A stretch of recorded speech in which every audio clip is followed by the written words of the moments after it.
ಕೇಳತ್ತಾರ, ಹೆಸರು ಕೇಳತ್ತಾರ, ಸೆಂಟ ಮಾಡಿ ನಾಳೆ ನೀವು ಬೇರೆ ಪ್ಲ್ಯಾನಿಂಗ್ ಮುಂದೆ ಫ್ಯೂಚರ್ ನೆಕ್ಸ್ಟ್ ದಂಡಿಗೆ ಹೊಂಟನೆ ಮೇವು ಹಾಕ್ಬೇಕು ಸರ್.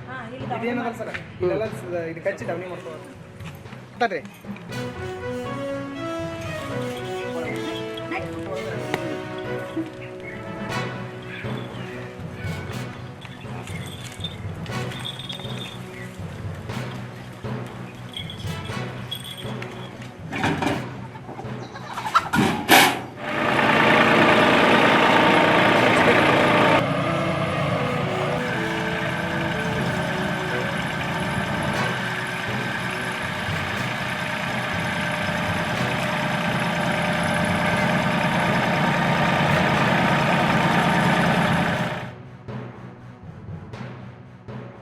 ಈಗೆಲ್ಲ ಸಡ್ಡ ನಾ ರೆಡಿ ಮಾಡೀನಿ.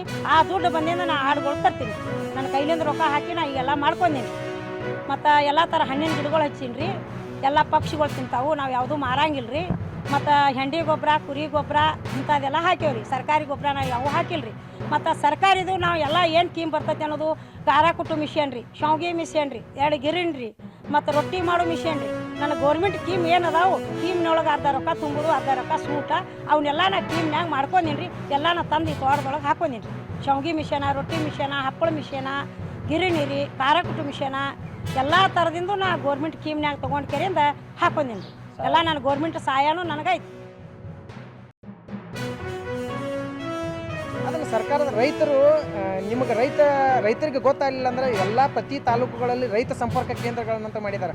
ರೈತ ಸಂಪರ್ಕ ಕೇಂದ್ರಗಳಿಗೆ ಹೋಗಿ ಭೇಟಿ ಆಗ್ರಿ. ನಿಮಗೆ ಈ ಎಲ್ಲ ಅಧಿಕಾರಿಗಳನ್ನು ಎಲ್ಲ ಥರ ಹೆಲ್ಪ್ ಮಾಡ್ತಾರೆ. ಯಾಕಂದ್ರೆ ನನ್ನ ಅನುಭವದ ಪ್ರಕಾರ ನಮ್ಮ ತಾಯಿ ಆ್ಯಕ್ಚುಲಿ ಈ ಇದ್ರೊಳಗಡೆ ಪಾತ್ರ ನಮ್ದೇನೂ ಇಲ್ಲ. ನಮ್ಮ ತಾಯಿಯವರು ಅನಕ್ಷರಸ್ಥರು, ಅವರನ್ನೇ ಹೋಗಿ ಇಷ್ಟೆಲ್ಲ ಸಬ್ಸಿಡಿ ಅಲ್ಲಿ ಏನೇ ಆಗಲಿ ಏನಾದರೂ ಭಾಳಾರ ಒಂದು 500ರಿಂದ 1000 ರೂಪಾಯಿ ಏನೋ ಜೆರಾಕ್ಸ್ ಅದು ಇದು ಅಂತ ಖರ್ಚಾಗಿರ್ಬೋದು ಹೊರತು ಯಾವುದೇ ಅಧಿಕಾರಿಗಳನ್ನು ದುಡ್ಡು ತೊಗೊಂಡಿಲ್ಲ. ಯಾವುದೇ ಅಧಿಕಾರಿಗಳು ದುಡ್ಡಿಗೆ ಆಸೆ ಪಟ್ಟು ಯಾವುದೇ ಥರದ ಮಾಡಿಲ್ಲ. ಅದಕ್ಕೆ ಎಲ್ಲ ರೈತರಿಗೆ ನಾವು ಹೇಳಕ್ಕೆ ಪಡ್ತೀನಿ, ಸರ್ಕಾರದ ಸವಲತ್ತುಗಳನ್ನು ಸಂಪೂರ್ಣವಾಗಿ ಉಪಯೋಗ ಮಾಡ್ಕೋರಿ ಅಂತೇಳಿ.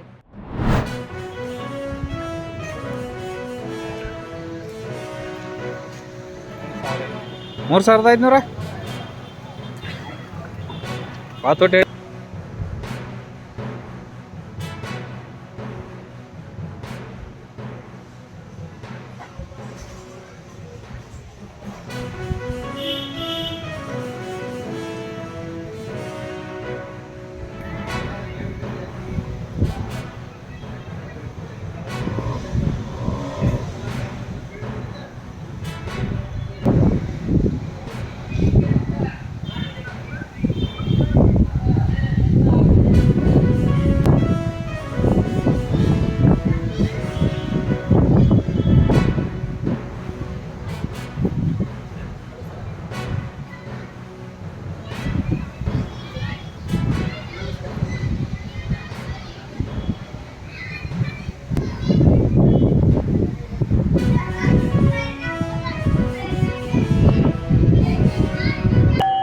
ready.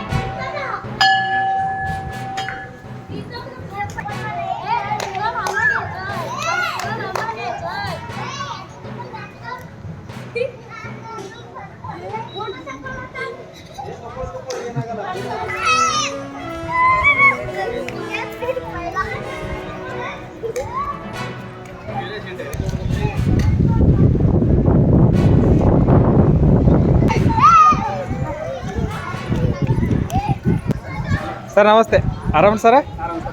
ಆರಾಮ್ ಸರ್.